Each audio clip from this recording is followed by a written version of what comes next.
Hey guys, a couple of months ago I purchased the Nova kayak from Ningbo in China and did a short review just on how it handled on the water and its features and some of the accessories that it came with. Well, today I'm going to be taking you through how I've set up the kayak and some of the do's and don'ts that I've learned over the last couple of months. Let's check it out.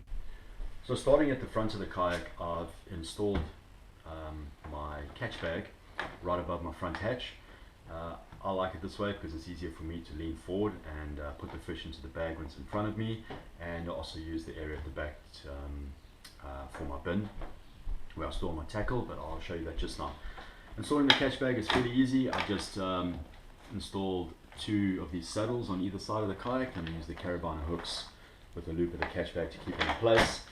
And although it is on top of the hatch, you can still kind of get into the hatch if you need to, and use it to store stuff like your jandals, lunch, raincoat, or whatever, any stuff you're going to take out with you that you won't necessarily need while you're out in the water.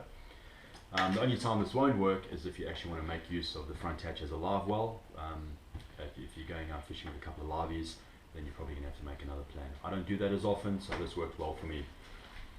My front camera boom is mounted using a side mount Railblazer starport. This works really well because you can just easily remove it and put it back using the U-lock system. I like this. I used to have my own DIY setup, but this works a lot better for me because it allows me to get out into the water a lot quicker in the morning, and it reduces my setup time.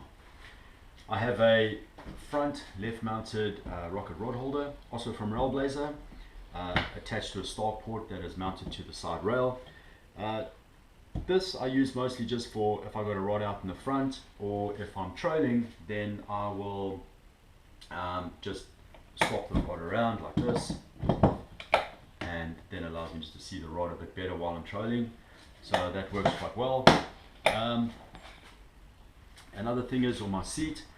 The nice thing about these seats, as I've explained before, is that you can loosen them and they can actually move forwards and backwards.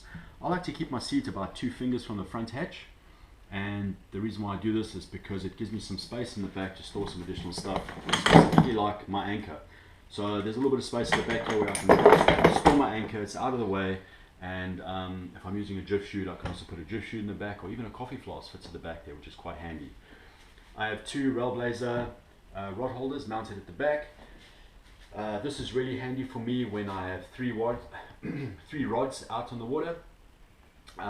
Even if I have 1 rod, it allows me just to switch it around and use it that way, which is quite easy for me. The rear hatch, which is also watertight, I use this to store my tackle while I'm out in the water, mostly my tackle boxes, which works well, and my first aid kit and stuff. And then I'll use the bin mounted on the back to store a whole lot of anything else, like my soft bait bag, pre-made rigs, my glove, anything else that just, you know, I just want to sort of keep it out of the way. I'll put it into the bin at the rear. And then the rear rod holders as well are quite handy for keeping your net, or even sometimes your paddles. You can even put some rods in there if you need to. Alright, cool. So I have my fish finder mounted also using a Railblazer starport with a U-lock system, and then the Railblazer mount for the Lawrence fish finder. Also used to have a DIY solution set up. I had a box with the fish finder mount on the front. You might be able to see this in some of my earlier videos. Similar problem I had with the camera boom. It was just taking too long to install it and uninstall it before going out for a fish, so I switched over again to the Railblazer U-lock system because it's a lot faster. The transducer and the battery cable, what I've done is I've just run these in some loom tube along the side of the kayak, using some P-clips just to keep it along the side. There's some nice channels underneath the seat, which I'll show you now. I'm just going to remove the seat, and then I'll show you how it's installed underneath. So I'll be back in about a second. Cool. With the seat off, you can see that I've run the loom tube through one of the channels, right into through the scupper hole where the transducer mount is below. The nice thing about this is beneath the seat they've got these channels that run within the kayak, and I think it's for the water flow to actually run the water through to the scupper holes. So the loom tube goes through, and I've actually doubled up and used the scupper plug as an additional support for the loom tube cable or the transducer cable that goes in. Then for my battery cable, I just drill the small hole going into the side of the rear hatch using a grommet to reduce the water inlet, and I've just got the cable running through there. Now if I open up my hatch, you'll see that the cable comes through there, and then it's connected to the battery, which you can see at the bottom. So for the battery, what I've done is I used the box that I got from Mitre 10, and all I did is I installed the battery with a piece of pool noodle just to keep it in place, attach the wires to it, also drilled a small hole, taking the wire through with a grommet, and just attach some female lugs at the end to connect it to the battery. The way that I keep it secure inside the kayak is, what I did was just using two key rings on the side of the box with carabiner hooks. I used that just to mount it to another two key rings on, just attached to the scupper hole molds with some cable ties, and that prevents the battery from moving around too much, and it just keeps it in that place, which works quite well. So I'll just show you how that looks. So as you can see, I've got cable ties that are attached to the keyring, and the carabiners are then attached to that. And if I try and move the battery around, it moves a little bit forward and backwards.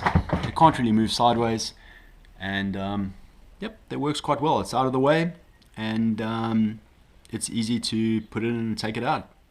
So that's pretty much my setup for the kayak. So just a couple of things to share that I've come across over the last couple of months. One is, if you are planning to order one of these Nova kayaks, just check the hull material that they use to manufacture it before you order. I didn't know at the time when I ordered, but you actually have an option between LDPE and HDPE. So I'm not a guru when it comes to the different properties and advantages and disadvantages of the plastics, but what I do know is that the HDPE is a lot stronger and harder, and it will last a lot longer in the sun. So if your kayak is going to spend a lot of time in the sun, especially in storage or while in storage, I would suggest probably ordering the HDPE, as it's going to have a much longer lifespan. But if you're looking for something that's light and durable, and it's going to mostly be stored indoors or in your garage, then LDPE is probably a better choice to go for. Another thing as well that I've come across is your pedals have got a lot of moving parts, and it's a mechanical item. So what you should do is after every fish or every time you've been out in the water, I think it's really good just to check that all these little bolts on the cables are nice and tight, and that the cables are nice and secure. Don't let them come loose. Spray some CRC or WD-40 on the chains and any of the moving parts. And then another thing, these bolts that screw into the side. So when you receive your kayak, this foot pedal will be loose. You need to install it, and then you attach it using this bolt. What I've gone and done is I went and bought some spring washers for the bolt, and I just put that in just to prevent the bolt from coming loose or screwing. When you're pedaling, you're putting a lot of weight and a lot of effort on these, and you want to keep these as tight as possible. So that's just a suggestion I have. Another thing just to keep in mind, if you're fishing for some big fish or some really strong fish off the kayak that swim around a lot, take your pedals out of the kayak while you're fishing and just put them up front. It's happened to me before where fish has swum around and the line is caught in the fin, and you can actually see it tears the fin open, the nylon line. So if you want to prolong the use of your fins while you're out in the water, take it out while you're fishing and just put it back in when you want to move around. Alright, cool. Then just another thing that's quite helpful as well for your cloths, it's probably a bit trivial but it works for me, is there's some of these gaps in the chair that I use to store my cloth. It goes in nice and tightly, so all you do is just take your top of your cloth, squeeze it in the top there, and it's nice and secure.